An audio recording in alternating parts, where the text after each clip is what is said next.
தமிழ் புத்தாண்டு 2025 தமிழ் புத்தாண்டு தினமானது இந்த வருடம் சித்திரை மாதம் 1ஆம் தேதி 14/4/2025 திங்கட்கிழமை அன்று வருகிறது.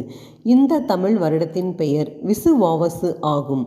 பங்குனி 30ஆம் தேதி 13/4/2025 ஞாயிற்றுக்கிழமை அன்று சுவாதி நட்சத்திரம் துலாம் ராசியில் இரவு 2:22 மணிக்கு மங்களகரமான விசுவாவசு வருடம் பிறக்கிறது. விசுவாவசு ஆண்டின் தொடக்கத்தில் குரு சுக்கிர பரிவர்த்தனை யோகம் தரும் விதத்தில் உள்ளது.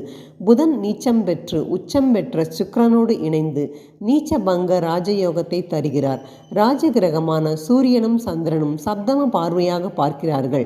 ஆண்டின் தொடக்கத்தில் சுக்கிரன் உச்சம் பெறுவதால் கலைத்துறை, நாட்டியத்துறை, இசைத்துறை, கல்வித்துறை, விஞ்ஞானத்துறை, ஜவுளித்துறை, ஜோதிடத்துறை, பத்திரிகைத்துறை என அனைத்து துறைகளிலும் வளர்ச்சி ஏற்படும்.